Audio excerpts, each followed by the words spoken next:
I'd like to call this meeting to order. We don't have too many people in the audience, but tonight we will be holding a public hearing of the Eugene Planning Commission to consider land use code amendments related to annual maintenance of the code. Before we begin taking testimony of anyone who would like to speak, I'd like our planning commissioners to introduce themselves and then provide some time for staff to introduce the topic. My name is John Jaworski. I am the chair of the Eugene Planning Commission. The other planning commissioners are as follows. Jeff Mills. Stephen Baker. Brina Colello. Bill Randall. John Borofsky. Tonight we also have the following city staff present. Robin Hostick, Planning Director. Alyssa Hanson. Ann Davies, Assistant City Attorney. We'll begin with a brief presentation from staff and then open the public hearing. If anyone in the audience would like to speak, please fill out a request to speak form. There are green cards in the back, and bring it forward to staff.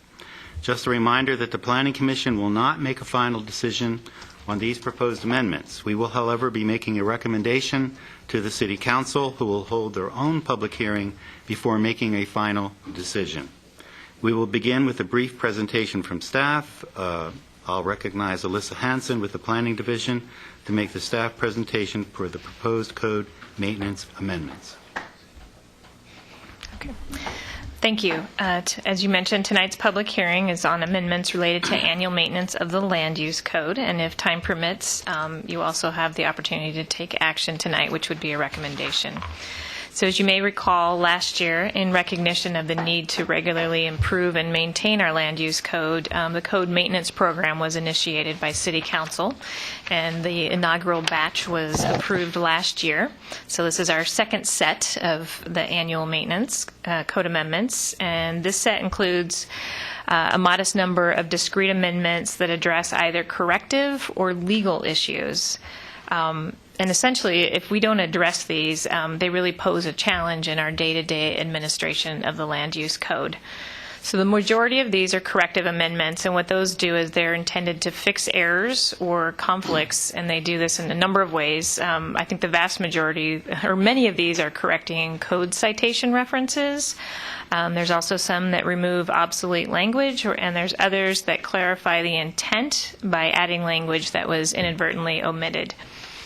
There's also a handful of legal amendments. These respond to changes in state law, such as revisions to the Oregon Revised Statutes, to remove conflicts between provisions in the code and newer state regulations. These come from a variety of sources. They do mainly come from planning, building, and legal staff. We kind of discover these during our daily implementation of the land use code.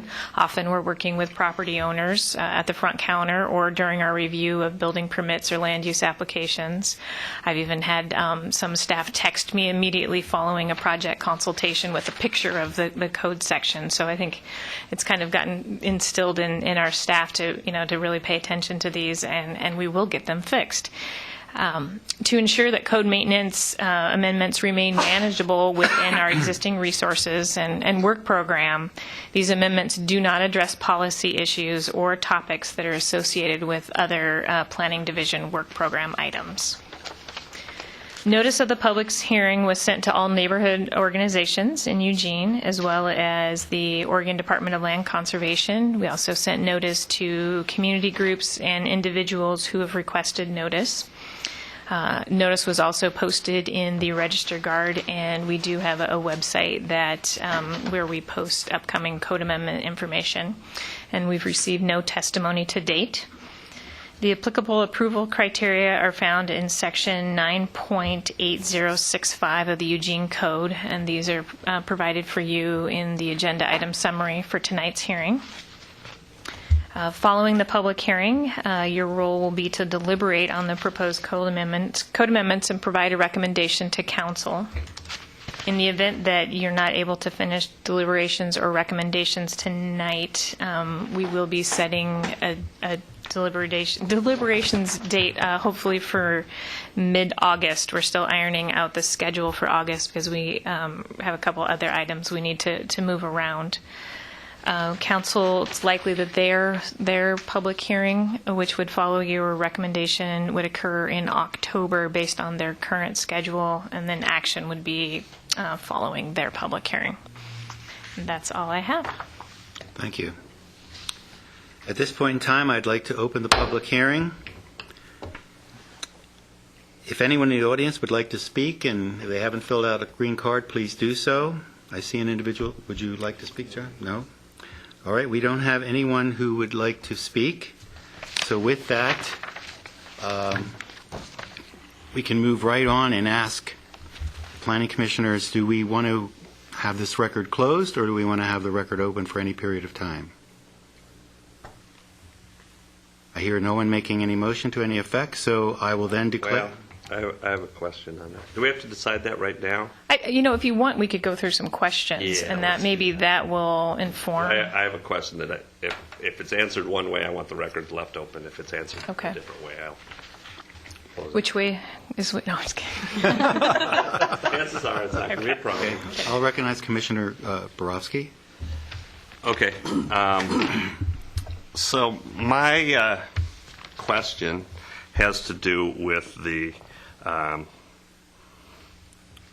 notice given, and the reason I'm saying that is because, and this kind of goes to past this and kind of to our public outreach.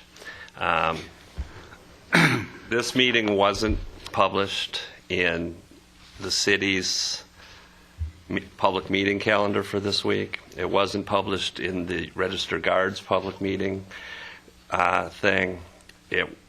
I ended up I dug, and I'm pretty good at going through the city's website. It took me about 20 minutes to find this meeting and the only way I did that was through the archive or through the agenda. That was the only place that I could find that this meeting was posted. I did a search of the Eugene Register Guards classifieds for public hearing. It didn't go. I think it probably went in on the 10th. It would only go back to about June 15th is where I could go to. So if you can give me the date that actually hit the Register Guard, that would be something. Because I can't have a public hearing we can't have public hearings if the public doesn't know about them. I don't have a copy of that with me, Right. but I did sign the bill that had the picture of it, and I did see it in the Register Guard. Okay. It's at my desk. The other thing is, it says that it was sent to the neighborhood organizations. I'm a board member of a neighborhood organization. I never saw something come in front of me. Now that could be from my organization's thing, but it's just worrisome to me when you have a public hearing and there's nobody knows about it. Okay, so when I went to the cities, and I've got it printed out here. Tonight's agenda. There's the Jefferson West Side Civilian Review Board and Southeast Neighbors. That's all that's listed on the public meeting calendar for the city of Eugene. Planning Commission calendar, same thing. Planning Commission says, Harris Hall. So that concerns me as far as these findings. Mm-hmm. I'll take your word that it hit the Register Guard because that's the legal notice. But I'm concerned about public hearings that aren't public. And so if you give me a scout's honor that it hit the paper at the legal thing, then I'll be fine with having the record closed. But it absolutely did meet the legal requirements, and it did go to to two people in Fairmont. It was mailed, so it was mailed to all the leaders of the neighborhood associations and a number of other folks, and we did send the legal ad and. I know we paid for it. Yeah, and I'm sure it was. It was just when it didn't hit the register, the city's meeting calendar. I could see it not hitting the little one in the Register Guard because that one is you got to call them and do it. But when it's not on the city's meeting, no, we'll follow up on that. So that gets back to our issues of trust. Right. Okay. If I could just make a comment, Commissioner Borowski, I really appreciate you bringing that up because We feel it's very, very important to have an informed public. That is a huge, huge part of what we do. So anything we can do within reason, of course, that makes it more accessible, more available to the public, we definitely want to look into that. So thank you for bringing that up.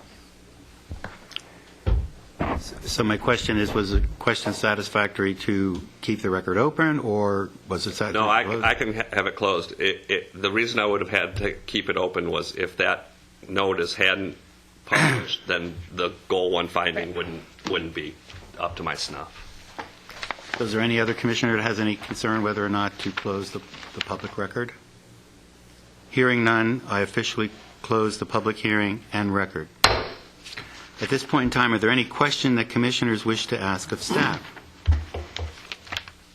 Commissioner Mills. Yeah, and my questions are not with nothing more than with clarity, to make sure I understand what the intent is. And I'm looking at item 13, application for completeness review. And I've read this, and I think I understand that it's possible to do this, but I'm not quite sure. It sounds like this has to do with final plat applications for petitions or subdivisions being moved to type 1 and the requirements associated with that. And I'll go ahead and read this. As a result of this change in process and recognition that requirement for completeness review is not practical because these applications are not technically complete until the official final plat is ready to be signed and recorded, which is at the very end of the review process and can often take more than 180 days, final plat applications need to be exempt from this requirement. And I just, my question is this going to work?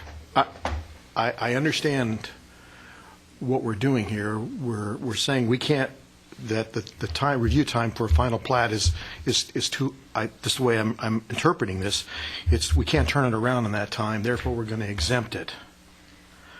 And it's actually it's two parts. So one, state law does not require that. State law requires that a number of our application types go through this formal completeness review process. And so this is a code section that's kind of imported from state law. It's not intended to apply to type 1 applications, which are partitions and subdivisions. Not to say that we don't review them for completeness. We absolutely do, but they're not, practically speaking, it doesn't make sense for them to be subject to the remainder of this section, which is making them say, okay, I'll submit the missing information. The way the process works, they always do submit the final plat, otherwise they're not going to get approved. And it's correct, it often does take longer, particularly in a larger subdivision. There's a lot of back and forth between their surveyor, our surveyors, Lane County surveyors, and that can often take more than 180 days, and this would make that application void as it stands right now. Okay, so Alyssa, I want to make sure I'm not misrepresenting what you're saying. I want to make sure I understand. So really, this has to do with the give and take of all of the materials going through the process, including the plat, and we're exempting the plat only from this? The final plat application. It's the whole application. Yeah, so it's an application type. So after you've got your tentative subdivision or partition approval, it's a second step that you have to apply for. And so those wouldn't technically be complete until they're ready to hand in. We used to call them Mylars back in the day. Right. Now they use paper. So when they're ready with their final paper plat, the official plat, then it's actually complete. It's a complete application. But they've done the rest of the process with preliminary plats. Is that what we're saying here? Yeah. So you've got a preliminary set that you're going to the counter with. Right. And that's what we send over to the county and to our surveyors to look at. Oh, okay. I know enough about this in terms of the permitting process, having done it a few times on projects, but not nearly as much as some of the other folks here, to just be dangerous. I understand that the good intentions and the good intent here. I just want to make sure we didn't build in some kind of catch-22 in doing this, that we're not going to get something approved because we only have the preliminary, because the final is exempted. No, so that, I mean, they still have to meet all the Ts have to be crossed, all the Is have to be dotted. There's still a number of, actually, state laws that a final plat has to meet, Okay. and this wouldn't exempt them from that. I just want to throw in just something to help understand the context. This code provision, like Alyssa said, comes from a state statute, and it's the state statute that's the 120-day rule. And so this completeness stuff is all a way of determining when that clock starts. So this code provision, when we adopted this code provision, we included a lot more things than what state law required us to put with the 120-day deadline.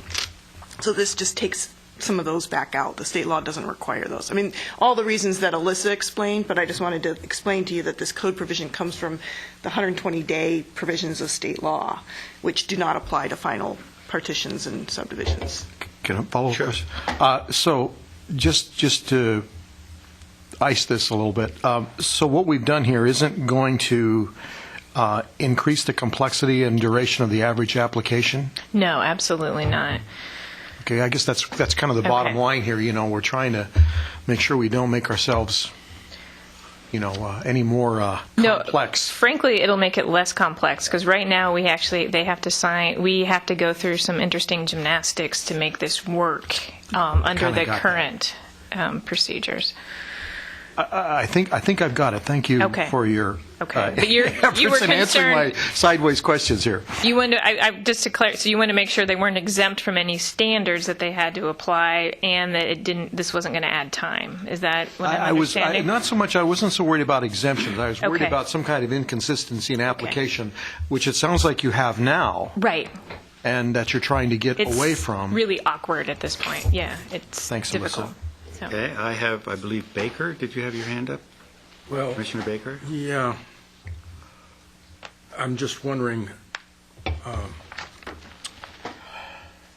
if there shouldn't be, it's still a little confusing to me, it seems, because of on 181st day after being submitted. So you say other than just for application completeness review to be completed, it would be useful to say that you need the partition or subdivision final plat. So it's clear that we're not exempting an applicant from not having to supply that. Because if the way it's required is you have to have a completeness review and it has to be approved. Okay, I'm not sure I'm following. They'll still have to submit the actual plat. This is just exempting those application types. So the code calls them, the actual application type is subdivision final plat. That's the actual application type, but the plat is also part of what gets submitted with that application type. So I'm not sure. Okay, so there's no requirement that an application completeness review be done on these applications? What does state law require for type 1s? Those are not included at all in this Right. provisions about completeness. Okay. So, but we would continue to review them as we always do, and typically those go directly, for the most part, over to our surveying staff because that's what they're looking at to make sure that the monuments are mounted. I mean, it's not going to change our internal process. So there isn't any requirement for application completeness review on these projects at all? Not on the final plats. No, Is that what you're talking about? But on Right. these projects at all that would be affected by Right, which are the partition and subdivision final about applications. the other parts of that other than the final plat? The whole application, I guess I'm not sure I get your question. Where all this exempts out is the final plat. So you've got the The tentative. final plat application, like the whole application, not just that It says component. partition, so it says other than a partition, so it's saying that, really what it's saying is its partitions and subdivision final plats are exempt from application review. No. No, from the completeness review. Well, that's what I mean, application complete. So the final plat applications are exempt from this particular, this section in the code. That doesn't change what we're going to continue to do internally, which is we have to review them. That would be the Right. only way So- we could determine if they were ready to go. You said that they're not required to go through an application completeness. No, if I said that, I misspoke. Okay. I meant that they don't have that time frame requirement that everything else does. The 120-day thing. The statute, there's not something specific in the statutes. Is another way to say this that you go through the completeness review with a preliminary plat and not the final plat as an application? Is that when the completeness review would occur? I think that's Yes. Yeah, Commissioner Baker's getting at. because I was thinking, what you'd say is you'd add 4, and you'd say upon receipt of a preliminary partition or subdivision plat. Because you'd need that for your completeness, or do you or don't you need it for a completeness review? I'm not sure this isn't one I want to do on the fly, frankly. I know, but that was my concern. Okay. The way it was And my worded. assumption is that it would be used, that the preliminaries would be used if required in the completeness review. Commissioner Randall. I'm going to go ahead and jump in here to the queue because we've actually done these sorts of things before. The completeness review is really just when you submit something in general that determines whether it's complete for the city to start that state-mandated time clock. And the idea, I think, that Alyssa is saying is that for a partition or a subdivision final plat, it's already gone through preliminary, final plat, that if you start that 120-day time clock, then it can sometimes take longer than that time frame to get everything worked out with the county surveyor, the city surveyor, and the applicant surveyor. And so by exempting this, you're actually keeping applications from potentially being kicked out, saying you didn't make the timeline, sorry, start over. And it really will make it simpler and better for the applicant to get that final subdivision plat done and not be subject to that completeness review to get that time clock started. And am I saying that right? I think that's right. And another way, it still has to go through the whole process. It still has to meet all the criteria, all Right. of those things. None of that goes away. This is just completeness When an review. application is complete, that's when we can either issue the decision for a type 1, which Right. is what happens with these types, or go through what the process is for either it's a hearing or, a planning director decision. So by not having that in there, once you get your final plat, it is complete. It is because complete, and otherwise then- it wouldn't be the final right, plat. and then you we- can just issue it, right. get it done, and Because essentially, when Yes. we have the final plat and it's been signed by the city surveyor, that's when we actually issue the decision. And it's complete. Mm-hmm. and it really isn't complete until that point. Right. So in this case, it's complete, and the decision gets issued all in one fell swoop. I believe I had Commissioner Borowski. That wasn't your hand? Okay. Do I have any other hands up at this time? I had a question. Could you clarify something we spoke about, number 5? Yes. And if there's a change in that, they might like to know. Yes, so absolutely. This is the one about the Eugene Parks and Recreation Plan, which was repealed back in 2006, but we didn't remove references in the code. And so what we had proposed here is just remove those references, but John actually had an idea to replace it with a generic term rather than continually update it with, because we seem to rename our parks plans different things when we do them. And so instead of eliminating it altogether, is replace those words with Eugene's applicable parks plan. So it would read, implement the Metro Plan, Eugene's, actually, I think the first one would stay because it says other applicable plans. And then under 9.2620, the PRO zone terms, we would say the determination of park classification shall be based on Eugene's applicable parks plan or by the city manager. I had made that comment because when there isn't a parks plan, the city manager makes that decision. And if they cross that out, it would mean to me that the city manager is always making the decision until they have another review to come through a public hearing and put something back in. So I said this way, he still can do that when there isn't one adopted by the city council, whatever. And so that was much easier so they wouldn't have to come back again. And I did confirm with Carolyn Burke that, yes, indeed, the upcoming parks plan will touch on parks classification, so that will continue to be accurate. So that is, we recommend that suggestion. I think it's a great idea to add in. Do you need a motion for that? Do we need to do that as a motion? Maybe at the end. I was just, since we were in the question phrase, I was just saying something that has been changed in here. Is there any other commissioners with questions? Commissioner Baker.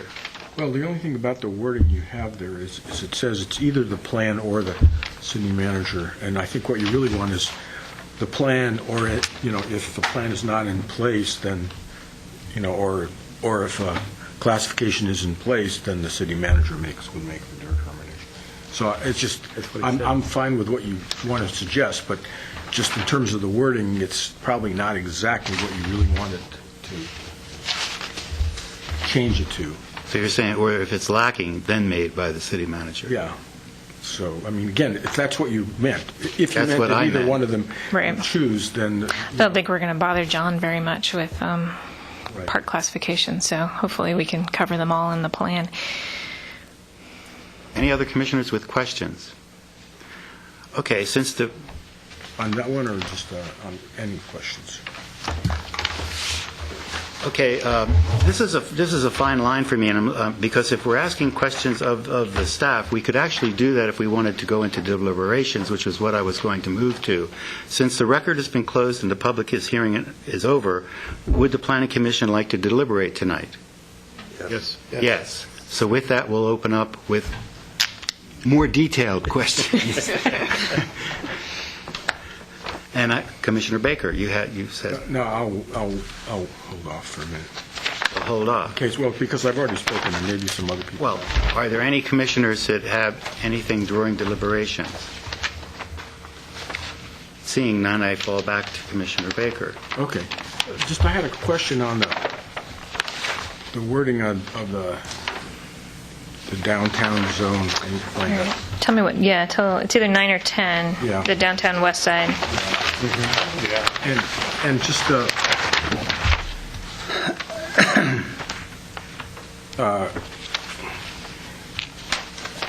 I know the intent there, but the wording still seems a little confusing. So which one, are you talking about 9 or 10? Well, my question on 9 was, I'm assuming that the special area zone is all R4 or commercial? Well, it's special area. So are you talking about the designation, the underlying designation? I did look at this. It's a mix. It's honestly a mix, but the code says to use the development standards for the R4 zone. Okay, because the only reason, again, was a sort of a wording and understand, just so if we're going to change it, let's try to get it right. Because this says comply with for the R4 zone. That would, and that would apply to all of the, in other words, that would apply to bed and breakfast throughout the zone. And so if they're, Correct, and that's the intent. okay, so that would, the point is, but if there's some R3 zones, then. But they're not. I mean, they're all zones special. They're all zones. It's all a special area zone, and it says, hey, any kind of residential development needs to comply with R4, even though it's a special area. And so I just wanted to clarify that there weren't Right. any other ones that were dragging in. no, and so actually the problem is right now is it just points you over to that bed and breakfast standard, and you look, and it's you can find the standards for AG and R1 and R2 and R3 and R4, but you don't know what to do if you're in the downtown west side. You dealt with that? Not specifically, but I've dealt with areas of the code where it refers you to something that. And then it's just- It's like, Right. there's no. Right, and there may be only one. Don't know what to do. We think the Oval Door may be the only bed and breakfast, but they comply with the R4. So And I'm just, clarification on number 10 too. It just, again, because, so what you're saying here is that it requires 20% of development site in living plant materials, and the current code language sort of excluded parking areas? So the table, you'll see in the table where it says minimum landscape area, that what's crossed out is that it does exclude parking areas, but you'll see that little sub 8 right after minimum landscape area, and that brings you to this special standard that's at the top of the next page. And that special standard then says, oh, hey, you can count your landscaping and parking areas towards your minimum landscape requirements. So it's a conflict. Okay, so all we're doing is we're making it clear that it does include parking areas. Correct. We're going with the more specific. It does, but Right. the table doesn't. Okay. Right. That's clearer now. Yeah, this is actually really helpful because I'll want to make these clearer for council as well. Yeah. Are there any other comments and questions or for deliberation? Okay. Do you feel that we can provide a recommendation to the city council tonight? All right. Does legal feel that we would need to just include in our recommendation or make a motion relative to number 5? Because that was the only really word changing that we had suggested. Yeah, I mean, safer just to make a motion, might as well, to put that language out there clearly. So I would look for a motion relative to number 5, Parks, Recreation, and Open Space, on the issue we were talking about concerning, based on the an applicable Eugene Parks and Recreation Plan, and if not in place, then made by the city manager, something to that effect. For item 9.2620. 9.2620, correct, Right. Prozone terms. Could we ask staff to read the original proposed change, and then we could... Okay? I have a proposed wording when we get there. Oh, that's... Go ahead. Is it okay? I don't I'll think so. recognize Commissioner Randall. Okay. I propose that we modify 9.262 to read, "The determination of park classification shall be based on Eugene's applicable parks plan or in the absence of a plan by the city manager." Does that say what you were concerned about? Do I have a second? Seconded by Commissioner Mills. Is there any discussion? Can I just ask a quick Commissioner? clarifying question? So in the original one I have, it says shall be made by the city manager. Is there a particular reason why we want to add in language that would say in the absence of a plan by the city manager? That feels a little prescriptive. I'm just curious as to what the rationale is behind that, as opposed to using or something like that. Well, if there is an applicable plan, I don't think the city manager would make a decision that would conflict with it. But the point being is that this allows staff and/or legal to make the plan based on the adopted PROS plan without having to even involve the city manager. But if there is no plan, then it's stating that it then goes to the city manager for some sort of ruling. Yeah, that's totally understandable. I was just curious how we transitioned from having the language of shall be made by the city manager into having language that says in lieu of a parks plan, it goes to the city manager. There's a big difference between those two things. So I just kind of wanted to know what the rationale is. And I realize this is a very oddly specific, hyper-targeted thing to bring that up, but You might want to mention that We're only 30 the minutes in, so. current one is not. Alyssa, you might. Well, I mean, right now, this particular parks plan that's referenced in here isn't even in existence. It's been repealed. We do have another parks plan that does talk about classifications, but at this point, you'd have to go to the city manager. Oh, totally. I mean, if Yeah. staff and legal is okay with the proposed language, that's totally fine. I just thought it was a little bit weirdly Yeah. specific. So, I'm fine either way, so. okay. Commissioner Borowski. I withdraw my comment. And I'm leaning towards or by the city manager, because there may be, in the future, we may have a parks plan, an active parks plan, but we may have a new park that needs to be classified. And do we want to have to amend the parks plan to get it classified? Because the way that Bill wrote it, it says if there is no parks plan, then the city manager can do it. So that I would feel a little bit more comfortable with or, so that going forward, if if we missed a park in that park plan, a classification, or the classification needs to be changed from a neighborhood park to a something like that, we don't have to go and amend the parks plan to change the classification. That's If I may essentially what I was- ask clarification, it is my understanding that when and if we have this parks plan, within it, they have what the park classifications are with long definitions and their criteria. What if it changes or a new park gets added? Then A new park can get added, and then it's up to staff to look at that classification that's in the adopted plan and say, is this a neighborhood park or is this kind of park? Is that what you're saying? The word "or" gives a little bit more flexibility to me, and that way it seems that we may come back and say, oh, next code amendment, we need to amend the parks plan because the Charles Mulligan moved from a neighborhood pocket park to a I don't know. Are you proposing a friendly amendment to the motion? I'm actually ready to reword it. That's what I was asking because I saw you. I think I understand what he's asking. Okay. Both What Bree was talking Commissioner, about. Commissioner Brodsky and I are saying the same thing. The having "or" in there makes a difference, and let's make people's lives easier in the future, just in case things happen. Okay, so we have a motion to, a friendly amendment to it. Let me just restate the motion, and then we can have discussion. I'm going to withdraw my second, Oh, okay.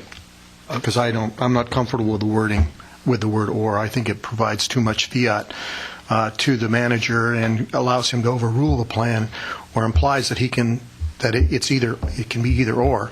In the way it's worded now, it gives preference to utilization of the plan document, and if the plan is not available, then it goes to the city manager. I think it should go to the plan first. And the city manager shouldn't have the ability, if it just says "or," he can say, forget the plan, I want to do this. I don't like that. Although frankly, that is how it is worded So now, and it that's- hasn't been a No, problem. I understand, And I'm but going if to we're bring up rewording it. a different point with regard to that, which is it hasn't been like that. I'm not taking one position or the other, but the code maintenance provisions, when we do code maintenance, we're just trying to fix things. And what we were trying to fix here is the fact that there is no Eugene Parks and Rec plan.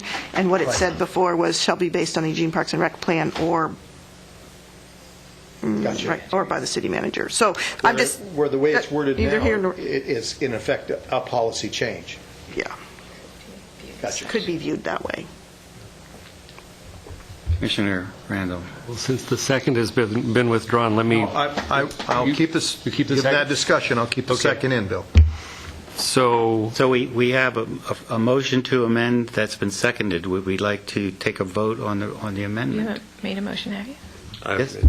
I thought you did. I'm sorry. I mean, if it's something that could be interpreted as a policy change, then, maybe what we can do in our findings, because council is going to be the ultimate decision maker on this, maybe what we can do is simply state that, there was discussion, this is how we were thinking, state both of these potential language options, and then staff can provide further interpretation, because, we don't want to make some sort of, we maybe want to put a little bit more thought into this than maybe what we have the ability to do right now.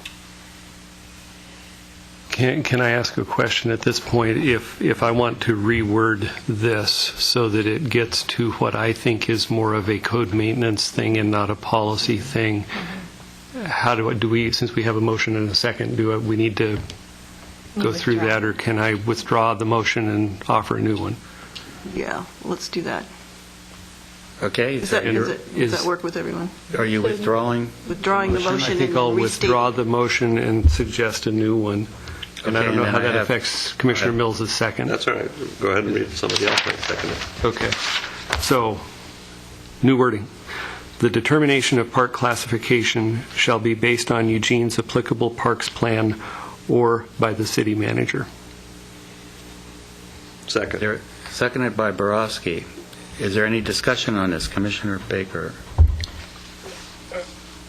I think the likelihood of us coming back to deal with this as a policy issue is pretty small. So if we feel that the change we're about to make is reasonable and not a significant policy change, I think it's perfectly reasonable to fix the code now rather than sort of put it off. We're not going to deal with, I mean, when we deal with minor code amendments, they're not so minor. And we're never going to come back and revisit this. So if we can fix it with a few words, then I'd say we just fix it with a few words. And although in the context of the issue, we might theoretically be changing the meaning from what was here, but the way it's been interpreted all these years is if a parks plan doesn't have a classification, then they went to the city manager, and we could just change the wording so it says that. Matches our practice. Yeah.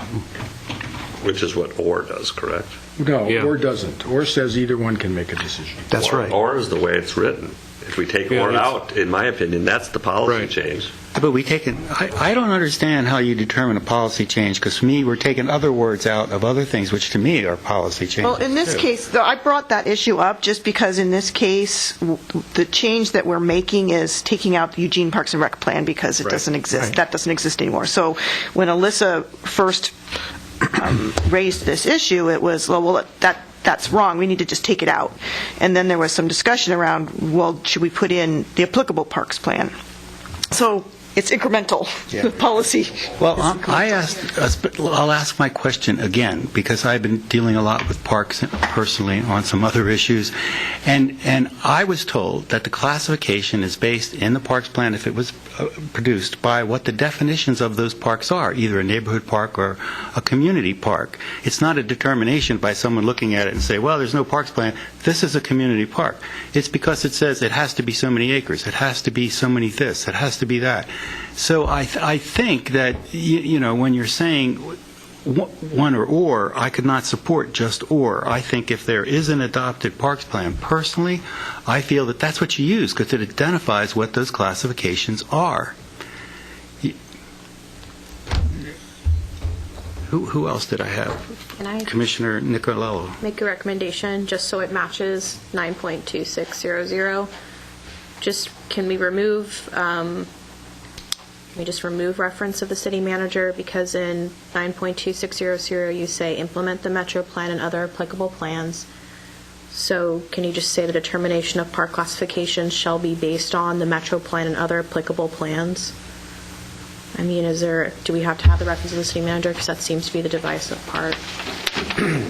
In my opinion, that adds even more policy choice. Yeah, and the Metro Plan doesn't touch And park I would- classifications at all. Okay, then I would really urge my former recommendation of saying maybe what we do with our findings, and I can make a motion to this effect, is when we have our findings, let's request that staff includes some information in there about the conversation that we had about this language, and that we did discuss, or versus the other language, and just state that warrants a larger conversation, and then staff can determine what that is, because I feel like we're pretty divided here, or at least kind of need more information to move forward. Commissioner Baker. Well, the problem is, from my point of view, it doesn't warrant more conversation. We're talking about a truly minor issue, and we're not going to ever come back and revisit it.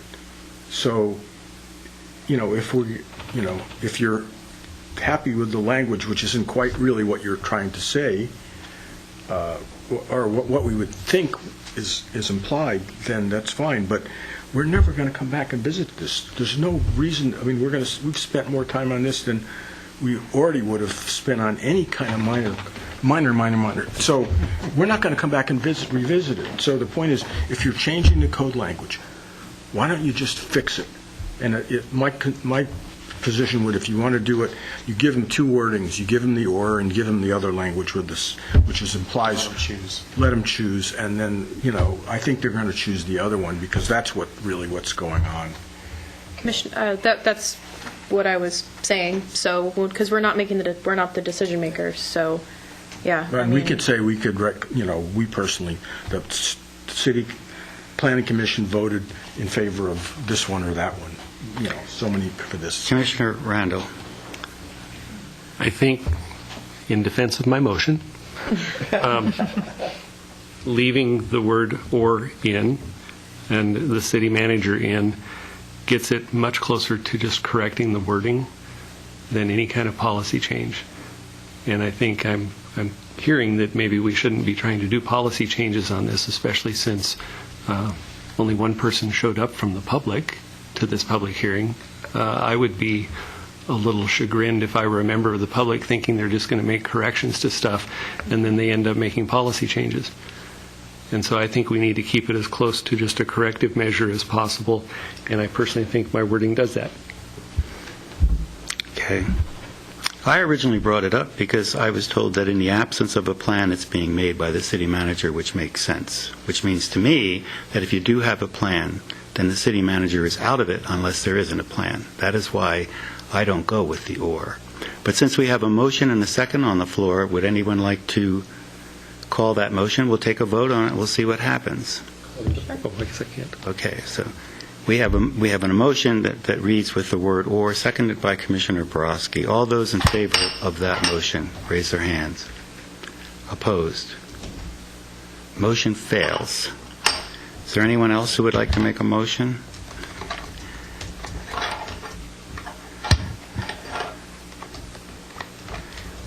Okay, I'll try a motion that uses the original wording that Commissioner Randall put through, that did not have the word or, but used the applicable plan unless it wasn't available. I don't have the exact wording. Bill, can you read that, what you had originally? The original wording was Eugene's applicable parks. Eugene's? Okay. The original wording was the determination of park classification shall be based on Eugene's applicable parks plan or in the absence of a plan by the city manager. I'll make a motion to use that wording. Any second? Second. Seconded by Baker. Discussion. I think it's a valid motion because it's the policy that's actually in action right now. We're not doing what's worded here. We're doing what we just described. So by changing this, we're actually going to what we're doing. Any further discussion? Commissioner Randall? I think I agree with that. I think that's a good point. Any further discussion? All those in favor of the motion, raise their hand. Opposed? One abstention. One opposed, I'm sorry. Okay. Are there any other specific items we need to vote on? With the vote that we've taken, I would entertain a vote to move and recommend that we forward with that change what the staff has presented for code amendment changes to the City Council. So moved. Any second? Second. Discussion. All those in favor? Raise their hands. Vote is unanimous. Well, that was simple.